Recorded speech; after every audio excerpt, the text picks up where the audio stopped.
Hello and welcome to my channel. If you like my content, please like and subscribe. Hope you enjoy the next 3 stories coming up.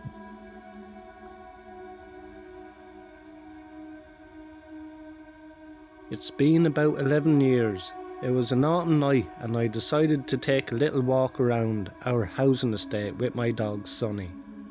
Sunny is a big black Labrador mix. She's a great dog and very cuddly, but for some reason she hates other female dogs. She also has a strong protective instinct, so she always snarls when she doesn't know or doesn't like someone. There was no street lights inside the settlement. The only lighting was provided at the house entrances. There was a small park with playgrounds between the rows of houses, but as I already mentioned, everything was in complete darkness. Due to this, Sunny's dark fur blended in with the darkness, only to be heard now and then when she was chasing a rabbit into the bushes. I should also add that she wasn't on a leash.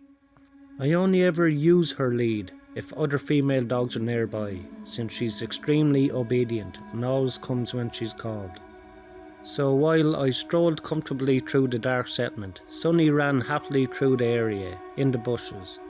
I always only guessed where she was, because I could not see her, so I could only hear from time to time. At some point, I noticed a small shadow that was whizzing around me. When I looked more closely, I could see Sunny. She was running in large circles around me, and I initially thought she was chasing something. But the circles she drew grew smaller and smaller. She didn't make any noise, and I went uncomfortably, because I thought she was having her so-called 5 minutes, where she tends to act crazy at some point. I didn't see her anymore, but I went on knowing she would follow. Then I heard sound of footsteps, but they weren't my own. I was startled because they were so close behind me. So suddenly I turned around but couldn't see anything, thanks to the darkness. I got nervous and called for Sunny because it could have been someone with a dog. Sunny didn't come and I easily panicked. She suddenly appeared in front of me, out of nowhere, and began to growl, as violently as she ever has before. My blood froze because it couldn't be a good thing. Then she started growling and walking straight ahead for 2 or 3 meters. Then she stopped. At that moment, I recognized a figure completely in black. This person was shocked in front of Sunny and didn't move an inch, as Sunny started barking like there was no tomorrow. The person slowly walked backwards towards the lighted house entrances, and then I saw Sunny bare teeth in front of a young man wearing a hooded sweater who probably started to experience the same fears as I did when I noticed it, because of how quickly he snuck up on me.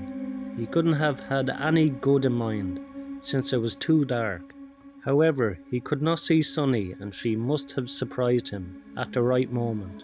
Sunny leaped at the man, who let out a terrifying scream, and I was able to hear something fall out of his hand onto the ground. He ran, and my dog followed after. I had released myself from my shock stiffness. I called out to Sunny, loud as I could. After a short time, she was standing in front of me again, wagging her tail. I took her on the leash, and then went to where the guy dropped something.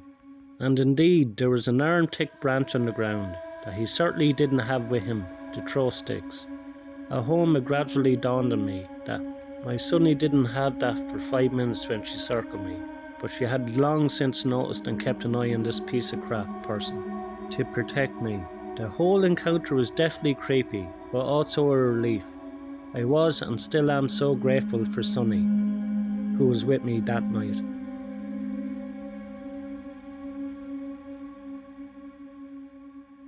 For context, I was 26 at the time of this happening, and I'm a female. I was out late on my way home from work on a Saturday night. It was about 11 PM when I needed to get gas. I pulled into a gas station that was usually pretty busy, but it was completely bare, not a car inside. I also live in Alaska, so as you can imagine, it was very cold on this night, about -10. Usually being tired after work and just wanting to get home, I usually start my pump and sit in the car due to the freezing cold. But this time I had a weird feeling that I needed to stand by my pump, so I did. I just started pumping my gas when a golden sedan pulled up right next to me. A guy got out, and for some reason I was very hyper vigilant of this. I watched as he started cleaning his already clean windows, which definitely caught my full attention. As soon as he put the squeegee back, he started heading directly towards me. I felt like I wanted to run, but I stayed calm and continued pumping. Once he was just a few feet away, he asked me if I would help him put windshield wiper fluid into his car, claiming that he ran out and didn't know how to open the hood. I laughed it off and told him I didn't know either, which was obviously a lie. However, he kept getting closer and closer to me while trying to lower me into his car, saying that there was something under his seat that he couldn't reach because he was too big. Now, I'm 5'2" and petite, and this guy was large and scruffy, definitely some sort of Alaskan wilderness dude. At this point, I was freaking out, so I hit the call button on the pump. As I did, he took a step back and started to go back to his car. I thought I was being smart, plus my gas was almost on. As he was walking back, I glanced over at his car and noticed that the driver's side door and backseat door were both wide open. When I looked closer, I felt my heart stop in my chest. Except for the driver's side door, none of the doors from inside the car had handles. I quickly turned around, put the pump back and fumbled around trying to get the gas nozzle shut. As soon as I turned around, he was right behind me. I was completely petrified. Before I could even move, he grabbed me, my arm, and slammed me against the car. Out of pure adrenaline and instinct, I elbowed them as hard as I could into their face. I started to scream at the top of my lungs and thank God for the gas attendant who came out charging with a gun, because if not for him, I don't know what would have happened. The attendant pulled the security video and we made a police report. Nothing ever came of that footage, and I have no idea where they went or where. I just hope that he didn't have any other girl targeted that night.